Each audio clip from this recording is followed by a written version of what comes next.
Hey designer, you're listening to episode 151. In this one, I'm sitting down with Melissa Oholendt, founder of Oho Interiors. We're going to dive into things like creating buying power and trust before a client even walks through your inquiry process, the role of social media in your business, how to create those moments of delight so that our clients are truly served, not just from a design perspective, but from a human perspective, and how she's customized her process to create client trust and be really authentic to the way she wants to run her business. Melissa has so much to share as a designer and as a business owner, and I can't wait for you to listen to this conversation. Welcome to the Interior Design Business CEO, the only show for designers who are ready to confidently run and grow their businesses without the stress and anxiety.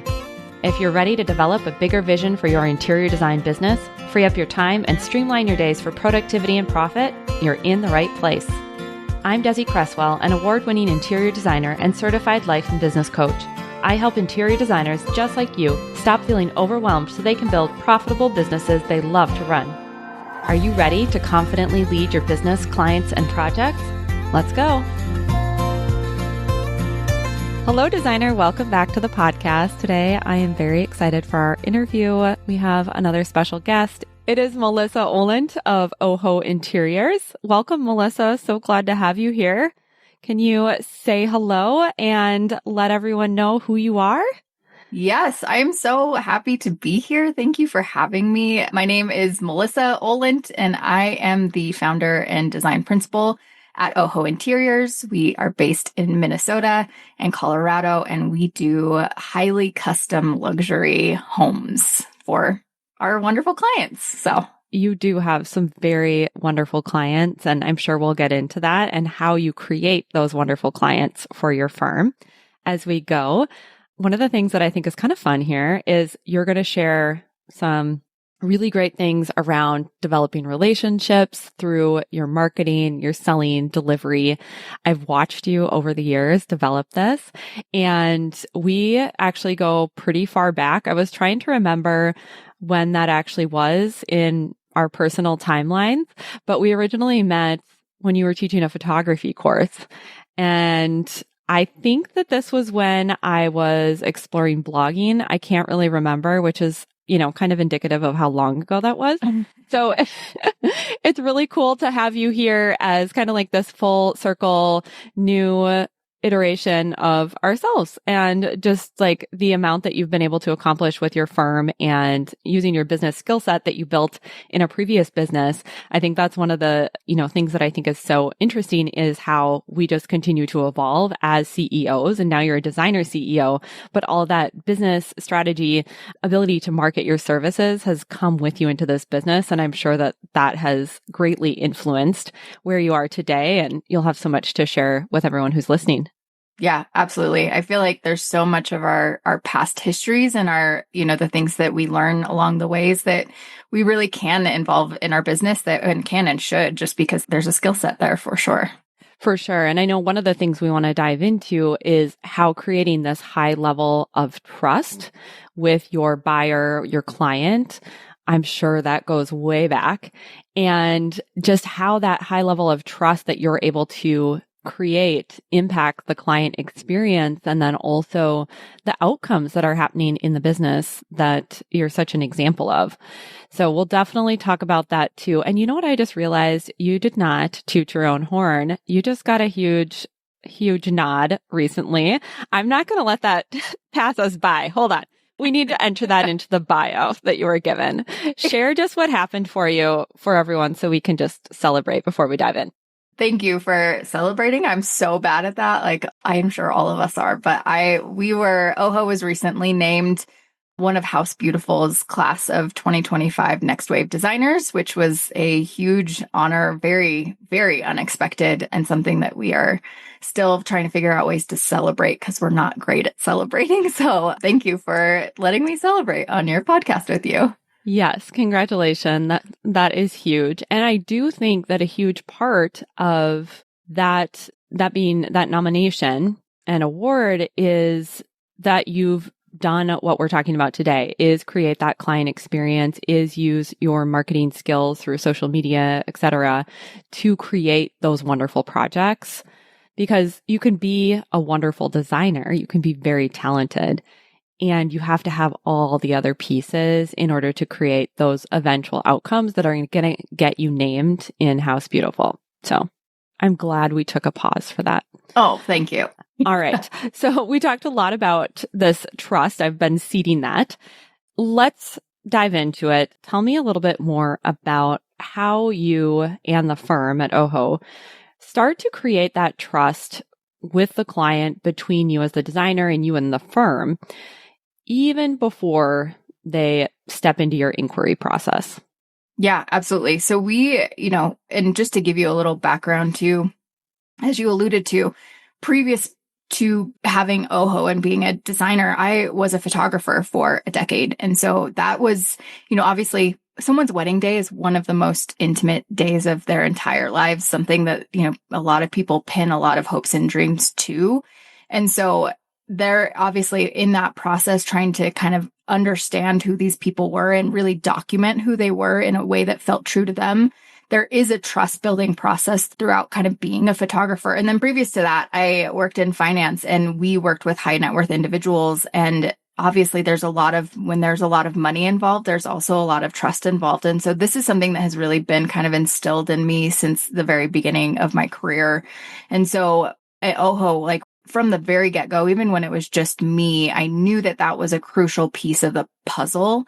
And one of the only ways I think that in terms of having access to our clients before we know that they might be potential clients really tends to be kind of our marketing and our advertising. And for Oho, that really is based in a lot in Instagram. And so we have used Instagram in a way to really share who Oho is and what we do, who we are, even just things about us personally that we want to kind of share as a trust building exercise. And that wasn't, while I would love to claim that that was a really intentional thing that we were doing that from the get-go just to build that trust, I would say that I probably could not have named that until we had a lot of people coming through our door. And part of our inquiry process is a phone call with me in which I kind of end the call by saying, we know that this is a lot of money and we want to be very mindful of that. And we know that from a trust perspective, we want to be building that trust with you. And time again, we would have people saying oh, I know exactly who you are. I trust you implicitly. I've watched you on Instagram for years. And so probably after about the third or fourth person saying that, it started to kind of click in my brain that maybe what we were doing on Instagram actually really was building that trust. It was allowing people to see who we are and what we do and our personalities. And so they came into our inquiry process with an implicit trust because they already just understood who we were and the things that we would do for them without us having to have that full explanation in an inquiry call. So there was just much less lift that we were having to do to get people through the door and immediately into that trust process with them. So that is one of the beginning ways that we kind of bake it into our process. And then once someone has signed on as a client, then we are very, very intentional. I mean, that first meeting, I think, all of us, probably everyone listening, has that moment where we're like, hey, going to ask you about your bathroom habits. And hopefully you're going to feel like you can trust me enough to be really honest about those things. And that is something that with the first meeting, we are laying the groundwork for that trust to be built and to be had and that intimacy to be there so that by the time we're, entering into the design process in general, that that trust has been building the whole time along those months of getting to know them. I love that. That's really important, I think. And I want to rewind a little bit. Once you had the awareness that, you were getting that feedback from clients who were on social going, yeah, we really understand what you do, who you are, we're enrolled. Mm-hmm. Once you saw that, how did that impact what you did with your social media strategy going forward? Yeah, that's a great question.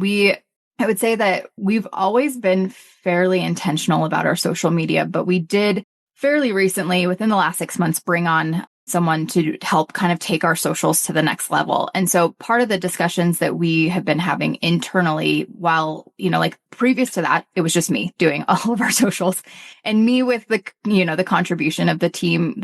They would send me their videos and their photos from the week. And so I would have those to kind of use as content. But really the basis of it was me kind of just sharing my life and sharing the life of what we do every day in efforts to kind of, make it make sense for people. Because I think there is a little bit in this industry, especially if you're not a part of the industry, there is a little bit of this kind of cloud of mystery and this, curtain that really doesn't get pulled back much on what designers do. And it's such highly technical work. And there's so many things that we do that never see the light of day. Just, even things such as like cabinetry redlining, or like even redlining our own internal specs and things like that, that just like never see the light of day just because we're just too busy heads down doing things. And so one of the things that when we started getting that feedback, one of the things that I wanted to do is really kind of share those bits of the puzzle for people, is to help them understand, like, okay, when you see on your invoice, and part of this was a kind of a sales strategy too, but when you see this on your invoice that like, hey, we spent 2 hours internally redlining specs before they were delivered to your contractor, like now you kind of understand what I was doing or what we were doing, because I'm showing you on social media the process of us doing that. And so we just kind of took a little bit of what we were doing and leaned in a little bit more to sharing a little bit more, to making sure that we were documenting the things that felt like, traditionally they were kind of maybe labeled boring parts of the process, things that were like, our clients don't care that we're, redlining things, or that we are like out at the appliance store shopping for the like very particular dishwasher drawer that they want. Like they don't care about those things, but actually I think that they do. I think that they want to see that those things are happening, because I think it helps them understand and provide a level of value to what we do. In fact, I had a client say to me the other day that like, I had no idea how many decisions went into a single room, but now I see it because now you share it on social media. And so I think our strategy really became a level of just sharing more and leaning in more to the daily processes of the stuff that we do just every day. And we've seen a lot of fruit from that. So yeah, and I think one of the things I'm thinking about as you talk is there's a level of comfort that's established with, you do a lot of video, which I think is amazing, and seeing sort of this congruency between who you are in real life. And then of course, this is like not you on a Saturday afternoon, but which, I mean, I don't know. I haven't been to your house on a Saturday afternoon, but I'm guessing it's a little different than what you show on Instagram. it might be more leggings. Yeah. Yeah. All the leggings. Yeah. And, but I think there is that fluid nature of, okay, I get to know Melissa and the team through social media. And then when I meet her in person or over a Zoom call or talk to her on the phone, there is that same tone of voice. There is the same appearance. There's that kind of what you see is what you get. That's a really plain way to put it, but I think that really puts people at ease. And there's no surprise there, which I know is another part of what you really pride yourselves on in the whole design process, is helping people understand what to expect and then following through on your word, which I think would be a great segue into talking a little bit more about process, because you've built this incredible level of trust through a digital platform, essentially. Now what? How do you keep that trust going and help that then inform what the process of working with you in this intimate capacity really be seamless and fruitful for everyone? Yeah. Yeah. So we have built out quite a bit of kind of internal, I want to call them safeguards. That's probably not the appropriate term, but we want to make sure that when our clients tell us something, that they don't have to repeat themselves. And that is, it's such a small thing, and it's probably going to be different firm to firm.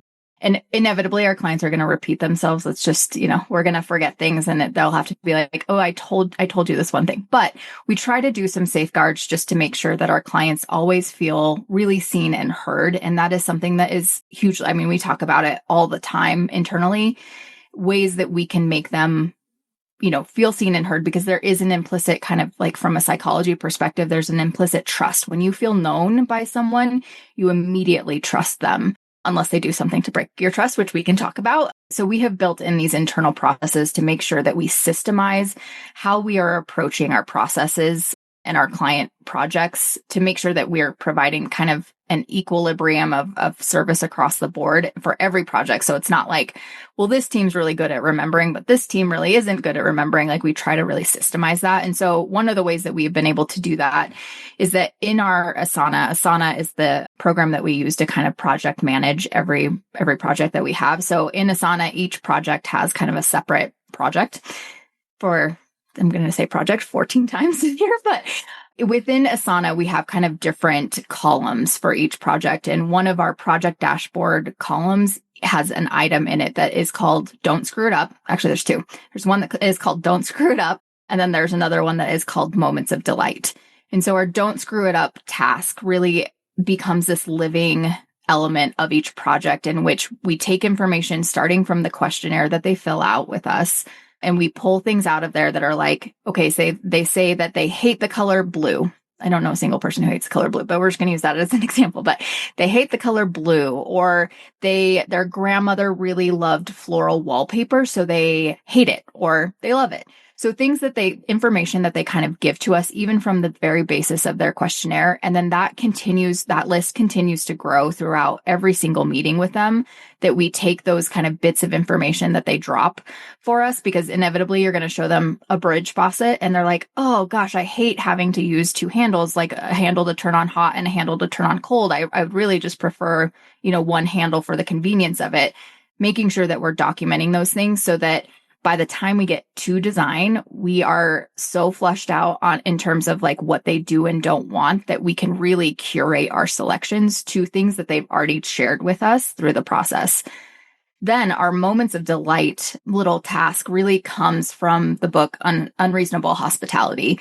Oh, I loved that book. It is a game changer. Sorry to interrupt, but I just have to say everyone should go read it. 100%. Read it every year. I listen to it every year on Audible because I like every time I pick up new nuggets. But Unreasonable Hospitality by Will Guidara is a game changer of a book. And that was introduced to me by my friend Tiffany, who told this beautiful story, which I'll kind of go into in a minute. But in reading that book, one of Will's kind of foundational thing is providing moments of delight to our clients and being able to take the information that we already know about them, that they share with us willingly, and turn that into something that they really feel known by.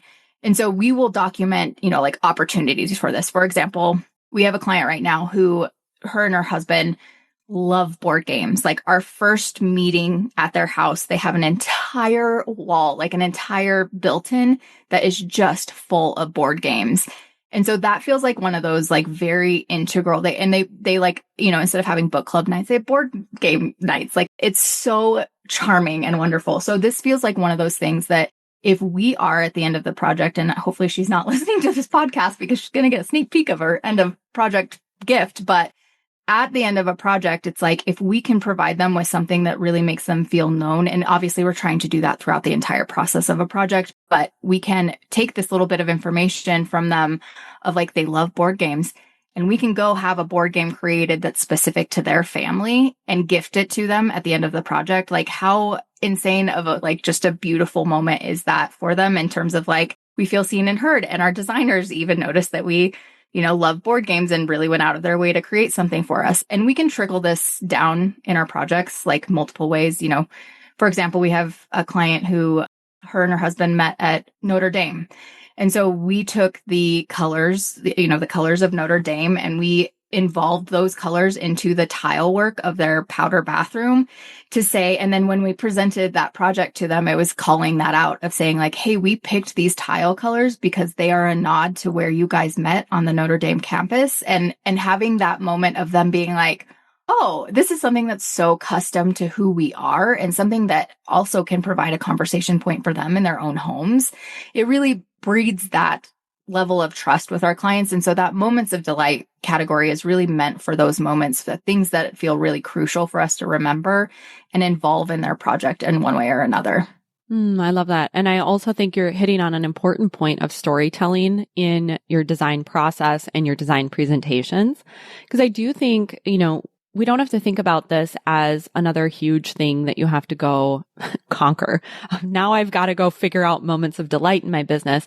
I do think a lot of designers are having these thought processes when they're selecting things, but aren't necessarily communicating it or thinking about how they tell the story to get the emotional resonance for the client to buy into it and enter into the story with you. So I just want to call that out as a piece there of you're probably doing this already to some extent. So it's like turning up the dial. And I love all those examples. You also said, let's talk about what happens when things go wrong, right? Because you're doing all this work to delight them, to build the trust, have that strong connection with the client. And we also know that things do go wrong. We're humans. We miss the mark sometimes. So could you give an example of something that's happened and how you've navigated it? Or if you have just a general philosophy around how to address when things go a little bit sideways. Yeah. I can give a real life example to that.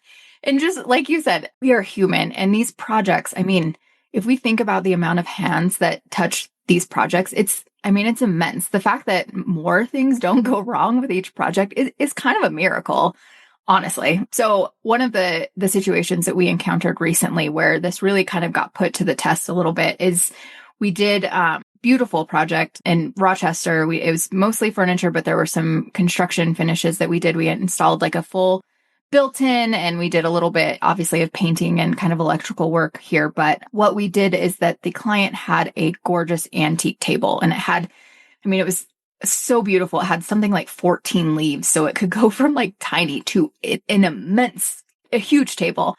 And so we were picking chairs that should go with this table, this existing table. And one of the misses that we had on us is that we picked a finish for the chairs, but no one ever double checked that the chair finish matched or coordinated nicely with the existing table. So we ended up ordering chairs. We installed the chairs. Well, actually, we did a install. The chairs were not in yet. And so we did an install, a whole photo shoot. We brought, sub chairs so that we could do a photo shoot for. So the client saw a version of chairs and saw the custom cushions that we had made for them. But we ended up taking those chairs that we used for the photo shoot back. So then their chairs were delivered, and we get a very nice email from our client that's like, "Hey guys, I wanted to check in because the finish on the chairs just seems very gray. And maybe it's intentional, and maybe it's just I need to get used to it. And I'm so used to seeing the other chairs that you had in the space, but it just seems really gray." And she sent a photo. And I will tell you, the minute I saw the photo, my throat dropped into my stomach because I was like, something's wrong here. So of course we went through our internal due diligence of checking like, okay, was this the correct finish? Did the vendor send the wrong finish? The chairs basically were picked up from our warehouse and dropped at the client's house. So we never really even got eyes on them, like us fully to begin with. And so we just had this moment of like, where was the disconnect? Well, we found out that the disconnect was with us. We never double checked that the finish coordinated with the table. And so that could have been after this beautiful, wonderful project that went off without like any major hitches. We had this situation where we could have told the client like, "Hey, nope, those are the chairs. Like it is what it is." And like, we went through the whole process of what it would take to return them and all the things. And of course, chairs were not returnable. And so, we had they were custom made, and it was a whole thing. And so we had kind of an internal moment where we were like, this project went beautifully. This client is a wonderful client. We could say to them like, "Hey, yeah, this was a miss. Like, here's going to be the cost to replace." Or we take full responsibility for that because it was our miss and it was something that we should have double checked, and we bear the burden of the full cost of replacement and to get rid of the chairs and all of the costs that are going to be incurred with the, delivery and pickup and all of those things of the chairs. And of course, for us, like doing the right thing is the obvious thing. And so we told the client, we will cover all of this. Like, we will give you a set of like our office set of chairs if you need, because of course this happened over the holidays as well. So we were like, we will give you our office set of chairs if you need a set of chairs to get you through the holidays. Like, and so we handled it the way that felt like the best way to not lose the client trust, honestly, because we knew that if we served this client well, the likelihood that they would stay with us for their next renovation project was pretty high. Even if that wasn't the case, the right thing to do is really to serve the client and to make sure that like we are covering our own mistakes financially. And so we did the thing where we made a big mistake. We could have lost a lot of client trust there. And instead of, kind of putting the burden back on the client, we chose to assume all the financial responsibility of that. And that really did affect our bottom line on that project significantly, but it was the right thing to do and the right thing to create, keep that client trust for the next project. So yeah, absolutely. I think often when we make a mistake or we're encountering someone else who's made a mistake, the way that they respond, that flavors everything to come. I think in general, we're all pretty understanding people that things do happen. And I think just even acknowledging, or it goes back to that feeling seen of, yes, this was a mistake and it's a really crummy mistake at a bad time of year. And we're sorry and we're going to make it right. As opposed to, when you try and talk to somebody about maybe something that hasn't gone quite as you had hoped and they try and negate your experience. That feels awful. And so, I'm thinking of your phrase of moments of delight, even here. Of course, these aren't the moments of delight that we plan, and they probably wouldn't call it delightful either. But it's like, how do we turn that bag of lemons into the lemonade and have it be something that, the relationship really can be stronger going forward because of how you navigated that situation? I think we've all encountered a situation with like a bigger vendor of some kind, or even things in our personal life, like a bad experience with Airbnb or Uber or something, where you kind of feel like you have to fight to justify what you're asking for in return. And that sours the experience. When you have to ask for someone to make it right for you, that kind of sours the experience and makes the trust just like a chink in the armor of the trust, which is for any project is going to be, for us, thankfully that happened thankfully, I don't know if that's the term, but it happened on the south end of the project. And so it was a pretty easy thing for us to say, like, the project went really swimmingly otherwise. And so we can step in and take care of this like we should, because it's our responsibility. But not having them to have to ask for it feels like the best way to serve our clients, to immediately swoop in and overgive instead of having them be like, well, could you do this thing? Before there is even an ask, we're going to come in and say, we're going to make it right. We will do what it needs to happen to make this right. That feels like the only way to save that chink in the armor of trust in that situation is to come in and over deliver before they even have a moment to ask like for something in return. For sure. And I think it ultimately feels best for you too, in terms of the values that you want to be carrying out as a person and as a business. Yeah, for sure. Well, thank you for sharing that. One of the things that I always hope to do through this podcast is really normalize the designer experience. I think, we're all a bunch of perfectionists running around, right? Yep. Or I always like to say people with perfectionistic tendencies. It's not an identity. We can evolve. And we like to think that nothing will ever go wrong. And so I think it's good to just be like, yep, things go wrong and we make it through and we can be better business owners because of it. So I appreciate that honesty in sharing the story. Of course. To be really honest with you, and this is kind of my mission in life in general, is to add that level of vulnerability to things, because truly there are numerous ways in which we can lose our clients' trust throughout the process of a project. And really, like you said, the only thing that saves that is how we respond. So, well, was there anything else that you wanted to share in terms of building client trust through process, through your marketing, through the way that you deliver that we didn't touch on that you think would be important to share? There are so many, I feel like all of us, and I did this and I still find myself doing this at times. There's no systemized way for us to run our business. And so oftentimes we're kind of searching for what could be the best way and what are the different options. I think the biggest thing that I have found is that being true to who we are individually and being true to how we want our businesses to run and how we want to interact with our clients has to be the foundation of all of these decisions. So if you were to look at, the way Oho does things and be like, okay, I'm going to take every single bit of that process and put it into my client process, the likelihood that you would have, immense success is pretty slim, just because we have catered our process because we know the archetype of our client so intimately. We know what we want our business to look like, and we know how honestly we want our business to be run. So all of those things kind of inform all of those decisions. And I think that is the work that every designer needs to be doing on their side, just to make sure, maybe you do take little bits and pieces of our process and incorporate them in a way that feels really true to you. But that is such a core tenet of trust building, is really making sure that what you're doing is authentic to who you are and who your teams are and what you're offering, instead of just doing something because someone else does, because that in and of itself, that inauthenticity is such a crucial piece of making people feel seen and heard, is really just making sure that you're being authentic to who you are. So I would just encourage everyone to make sure that if you're taking bits and pieces of other people's processes, just make sure that they feel like they are a natural fit for who you are authentically, because clients will sniff that out. We all can sniff out inauthenticity like bloodhounds. And so I would just encourage people to make sure that they're really doing things that are authentic to them. Okay. Yes. Yeah. That was where this whole summer series started too, was like with an episode on there is no right way. And so you summed that up beautifully as you're the last interview kind of rolling out of the summer school. And so I couldn't have asked you to say that better. So thank you. Oh, good. Nailed it. I love that. I've talked to so many designers who like make themselves wrong for not wanting to do it a particular way that they've been told is the right way. And so that was just a beautiful, beautiful summary of all of that through your own words. So thank you. As we wrap up, I've been playing around a little bit with this question, and I'd love to hear what your thought is on it. What does success mean to you as a designer CEO?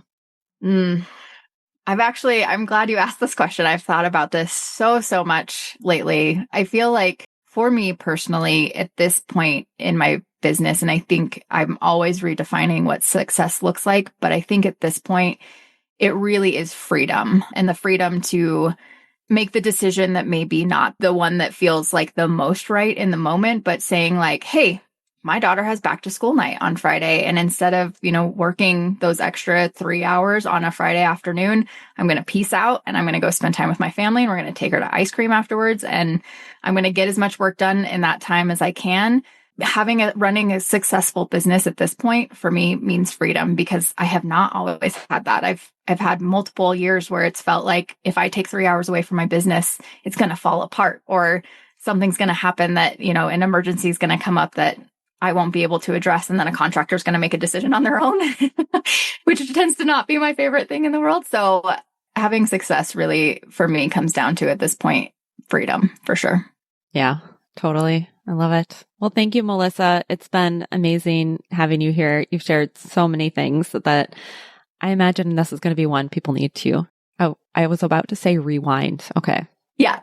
Hit the backward little circle, back 30. Wait, what did she say? Okay. I love that. All right. Aside from listening to this episode again, where can people find you online? Yeah, we are very prevalent online.